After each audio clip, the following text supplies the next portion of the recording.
کیونکہ ختم نبوت ہماری جان ہے، ختم نبوت ہمارا ایمان ہے۔ ختم نبوت اگر ہمارے دین سے، ہماری سیاست سے، ہمارے ملک سے نکل گئی تو ہمارا مسلمان کہلانا بھی بہت مشکل ہو جائے گا۔ تو لہذا اس قانون کو آج سے پہلے بھی نہیں نکالا گیا تو آج بھی نہ نکالا جائے۔ تو لہذا یہ حضرت مولانا فضل الرحمان صاحب اور جے یو آئی کے کارنامے ہیں کہ جب بھی کوئی وزیر اعظم بنتا ہے تو وہ یہ الفاظ پڑھتا ہے کہ میں خاتم النبیین پر ایمان لاتا ہوں اور ان کو خاتم النبیین تسلیم کرتا ہوں۔ تو لہٰذا یہ وہ جماعت ہے کہ جس نے سیاست میں قوی مضبوط ہوئے بغیر بھی اور بہت زیادہ جو ہے سیٹیں حاصل کیے بغیر بھی انہوں نے وہ باتیں کر ڈالی ہیں، وہ کارنامے انجام دے ڈالے ہیں کہ جس کا عام جماعت بھی تصور نہیں کر سکتی۔ اور اس کے بعد ابھی آپ نے دیکھا کہ فلسطین میں مظالم ڈھائے جا رہے ہیں اور ڈھائے جا رہے تھے، اور اس کے بعد جب نکلنے والی جماعتوں نے، یعنی کہ جنہوں نے روڈوں پر آ کر لوگوں کو اس بات کی طرف متوجہ کیا کہ فلسطینی ہمارے بھائی ہیں، اسرائیل ظالم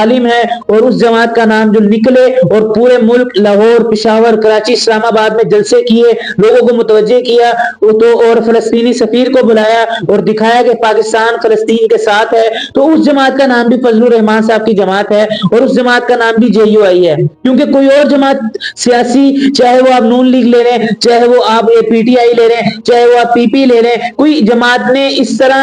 فلسطین کے لیے خاص طور پہ ایسا اہتمام نہیں کیا کہ جتنا جے یو آئی کی جماعت نے کیا۔ تو لہٰذا میں آپ کو یہ بات دوبارہ بتا دوں کہ مولانا فضل الرحمان صاحب نے جماعت میں، یعنی کہ اسمبلی میں نہ ہونے کے باوجود بھی ایسے کام کر ڈالے ہیں کہ جو اسمبلی میں بیٹھے ہوئے لوگ بھی جس کا تصور نہیں کر سکتے۔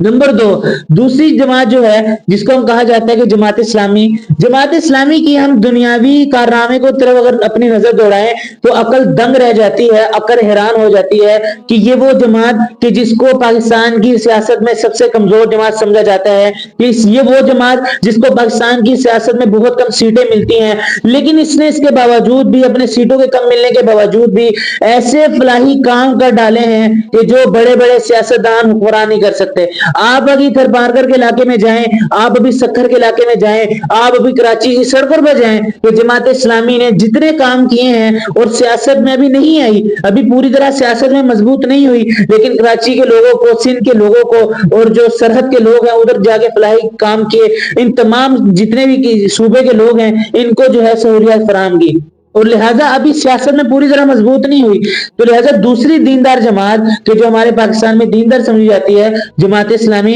انہوں نے ابھی سیاست میں آنے کے بغیر بھی اتنے کام انجام دے دیے ہیں کہ جس کو آج تک کوئی حکمران اور کوئی کسی بھی پارٹی کا ممبر نہیں کر سکا۔ تو لہٰذا دوسری جماعت جس نے بہت زیادہ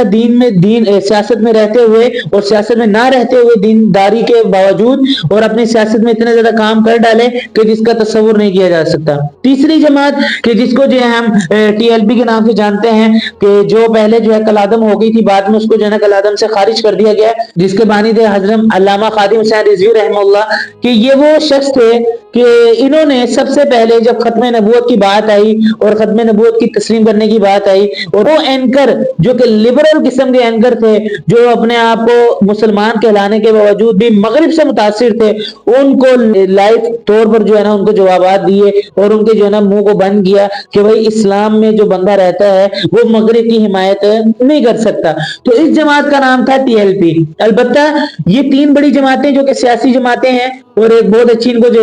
سیاست میں جو ہے نا بھی اچھی طرح جو ہے نا وہ مضبوطی نہیں ملی، اس کے باوجود بھی انہوں نے سیاست کے بغیر بھی سیاسی ایسے کارنامے انجام دے دیے ہیں کہ جس کی مثال ملنا مشکل ہے۔ تو لہذا وہ لوگ جو یہ باتیں کرتے ہیں کہ مولویوں نے، دیندار طبقے نے سیاست میں آج تک کچھ نہیں کیا، تو میں ان کو پھر ایک دفعہ بتانے جاتا ہوں، اپنے ہوش کے ناخن لیں، اپنے گریبان میں جھانکیں، اور وہ باتیں جو آپ اپنے منہ سے کرتے ہیں وہ صراحتاً جھوٹ ہیں۔ آپ پاکستان کی تاریخ کو پڑھیں، آپ پاکستان کی سیاسی تحریک کو پڑھیں، آپ کو پتہ لگ جائے گا کہ جتنے کام ان دیندار طبقے نے کیے ہیں اتنا کام کسی نے نہیں کیا۔ اور وہ لوگ جو کہ الیکشن میں آخر میں کہتے ہیں کہ بھئی ہمیں اپنے ملک میں ایک نیک حکمران چاہیے، ان سے میں گزارش کرنا چاہتا ہوں کہ نیک حکمران جب چاہیے ہے تو نیک لوگوں کو ووٹ دینا پڑے گا۔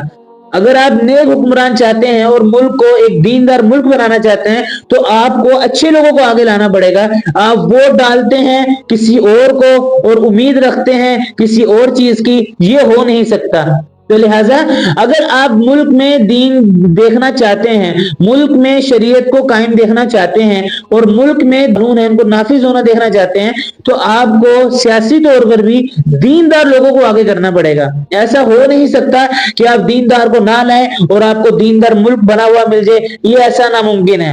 تو لہٰذا یہ وہ گفتگو تھی جو میں نے آج آپ کے سامنے کی، جس میں نے بہت سی زیادہ باتیں کی اور آپ کو بتایا کہ حقیقی بات کیا ہے کہ جو لوگ باتیں کرتے ہیں کہ ہمارے ملک میں مولویوں کا کوئی کردار نہیں، اگر دیکھا جائے تو ہمارا ہی سب سے بڑا کردار ہے۔ انشاءاللہ یہ چھوٹی سی ویڈیو تھی جس میں جو ہے نا میں نے آپ کو چند باتیں بتائیں۔ نیکسٹ ویڈیو میں ایک بار پھر حاضر ہوں گے، اور اگلی ویڈیو تک کے لیے اجازت دیجیے اور دعا میں یاد رکھیے گا۔ اللہ حافظ۔